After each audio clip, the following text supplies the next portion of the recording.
Hello there guys, happy Monday, happy bank holiday Monday if you're in the UK. Unfortunately, the weather where I am is not that great. It's not a very sunny bank holiday Monday in the UK. But for Chelsea fans around the world, it's a much more sunnier Monday than recent times. Obviously, the 5-0 win against West Ham yesterday at Stamford Bridge was a wonderful day to watch Chelsea. And then, of course, beating Spurs last Thursday.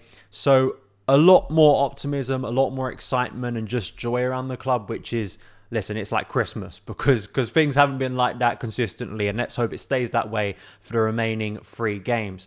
In today's show, we're going to be talking about Mauricio Pochettino because are we being flippant by maybe changing the narrative or feeling that actually keeping Pochettino could be the best thing Chelsea do this summer?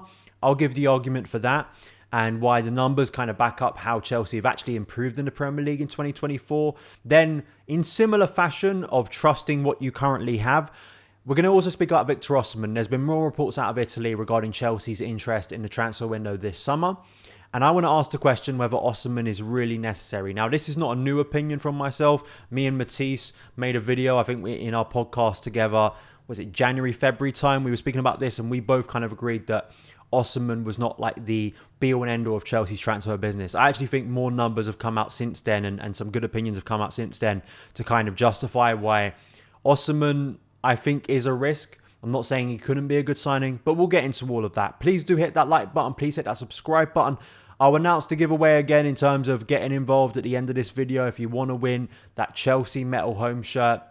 Wonderful little collector's item before the end of the season from Alloy Collectors. I'll let you know. And you can use my discount code on Alloy Collectors.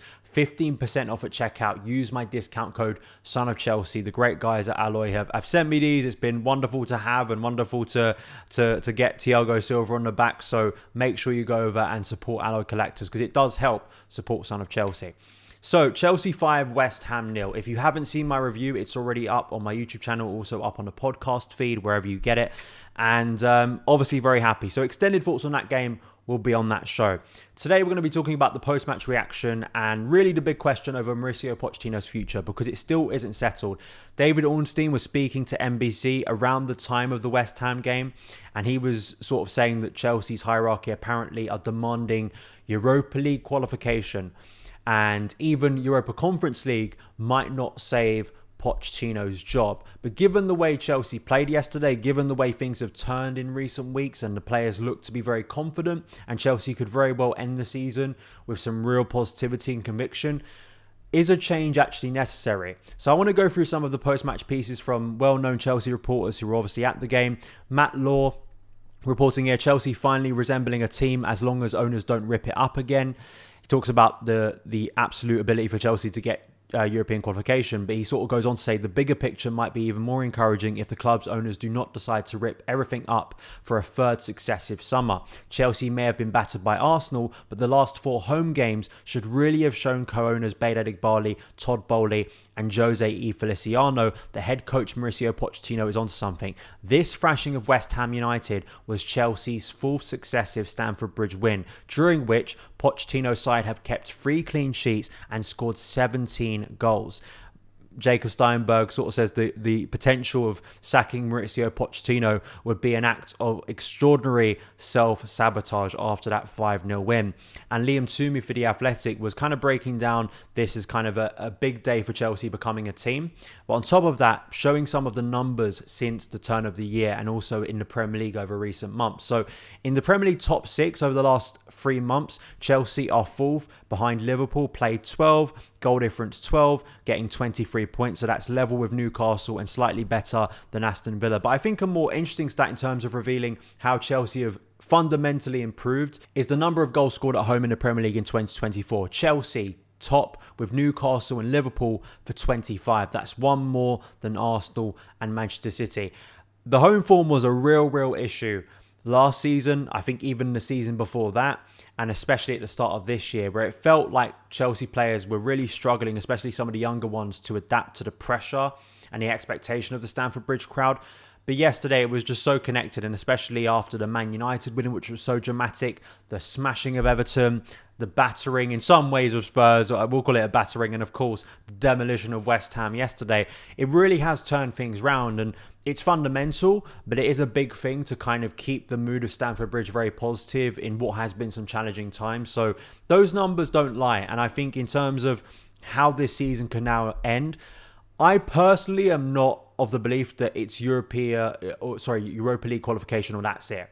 I'm not someone who's a snob towards the Europa Conference League.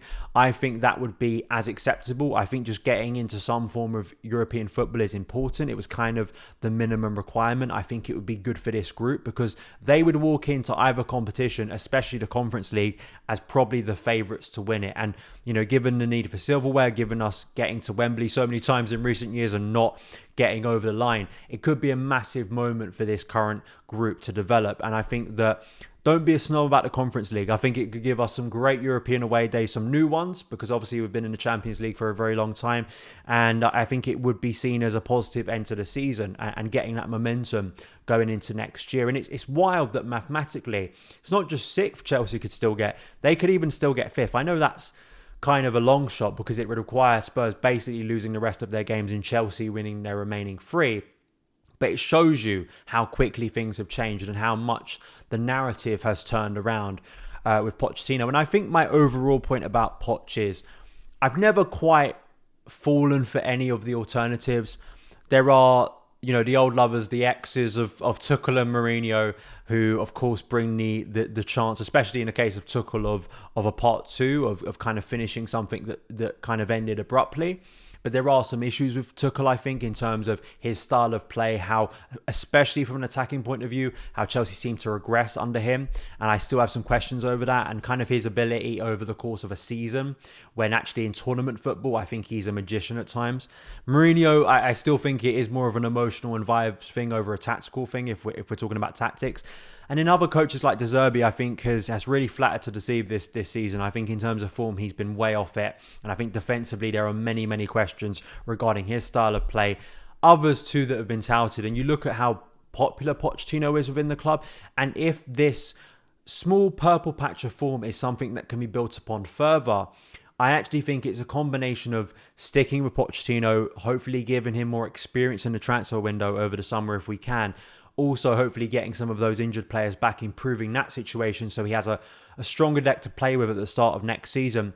But then also it's just the stability point of view, because Chelsea have been chaotic for the last few years. I mean, even by Abramovich standards, we have been overly chaotic. And I just wonder if there's there's a shrewd way of going about this where actually let's stick with Pochettino. That doesn't mean we take the gas off and kind of don't scrutinise him anymore, but give him that time of another pre-season of potentially fit players coming back into the fray, players who've developed this season, developing more with some new additions, smart additions in the transfer window if we can make them, and then going into next year. Because I do think when I'm seeing performances like I have over the past week, it does make me think that something is there to be built upon. And I do fear that another change could further set us back. But I know some people have made their minds up over Pochettino, and that's fair enough. But I do think if Chelsea were to end the season with European qualification, I think it's a harder argument to make that change over the summer, when that was kind of the minimum requirement. And also where Chelsea have been in low points this season, I think you've got to give credit to Poch and the players for responding to that adversity. Let's talk about Victor Osimhen, the name that's been linked with Chelsea for so long now. We've been speaking about him for many months, and a deal, given Chelsea's potential PSR complications and financial, kind of fears of sanctions and charges, that you kind of feel is out of the question, especially when it comes to the potential wages of a player like Victor Osimhen. But there are still links coming out of Italy. Di Marzio reporting that it's not just PSG on Osimhen, it's also contacts with Chelsea. And kind of this wild talk of a 80 to 90 million euro operation with the inclusion of Lukaku plus a young player in the negotiation. So obviously Romelu Lukaku, his future very much up in the air because he's not been sold off yet. Will he return to Chelsea? Could he return to Chelsea in any capacity? We've spoken about that on the show before. And of course, Victor Osimhen is likely to move away from Napoli this summer. But given that price, given how difficult Napoli are to negotiate with, it's not going to be a cheap fee. But I think more and more, for a variety of reasons, looking at the development mainly of Nicholas Jackson, the development of Cole Palmer, the potential of Christopher Nkunku returning next season and playing a massive role in our attack. You've got Lukaku, you've got Amanda Broya, you've got David Dacha Fofana. It's not like Chelsea have no options. It's not like you can look at this attack and go, they have absolutely failed this season. That is actually one of the main, I think, selling points for keeping Pochettino is the attack has improved objectively. We have had players reach numbers that we haven't had from our attack in recent years. That's a positive. But if I just look at Jackson, Chicago Dimitri pointed this out. He leads all players in the top 5 European leagues who were born in 2001 or later in goal contributions this season. So, age 22, over 2,000 minutes, 13 goals to his name in the Premier League, 16 in all competitions, 4 assists, 17 goal contributions in the Premier League. That puts him above the likes of Rodrigo for Real Madrid, Benjamin Sesko in the Bundesliga for Leipzig, who obviously has been mentioned and linked with Chelsea before, Rasmus Højlund. I mean, he's far above Rasmus Højlund, who's only got 8 Premier League goals this season and 10 goal contributions. Kind of shows you the discourse difference between those two players when people really bigging up Rasmus Højlund at his massive signing and really, dragging Nicholas Jackson down. The fact that those two players have been treated in different ways, I think, is a sad thing, because the reality shows that Jackson has been a superior player this season, I think, under more pressure at Chelsea.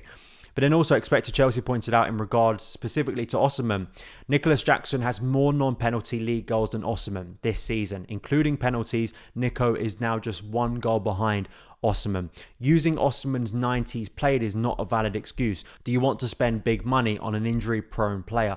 This is another point, that Victor Osimhen has had some injury issues, and God, do we have many at the current time. And I do fear that Osimhen would come in again presented as this kind of saviour player.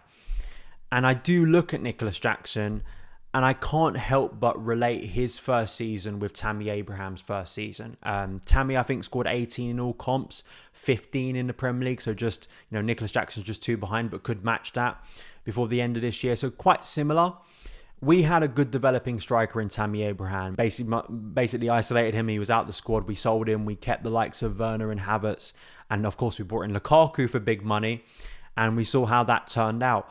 And that is kind of a lesson that sometimes going out and signing the big name, especially in attack, has never been great for Chelsea. And I do wonder if there is a wisdom to sticking with Nicholas Jackson. That doesn't mean Jackson's going to be the number 9 for the rest of time, and that may not be his long-term role, because I do like him out wide. But those numbers cannot be sniffed at. They cannot be dismissed. It doesn't look like a failure. It's actually, in some ways, exceeded expectation, which wasn't that high for Jackson, if you remember last summer when Chelsea signed him for a low fee, given what Chelsea regularly pay for players in that kind of area. So for me, I'm not overly sold on Osimhen. That's not to say he isn't a good player.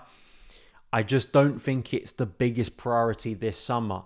And I think that, again, it's not the instinct. I think the instinct of a lot of us, when you see the chances we missed in the FA Cup semi-final, the Carabao Cup final, the feeling that Chelsea definitely need to go out there and sign this big number 9.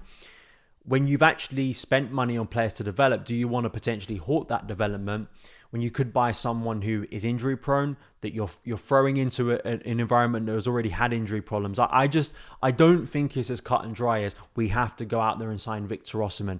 And I do think there are question marks. And when I look at numbers like that, it doesn't show me objectively a player who is significantly better.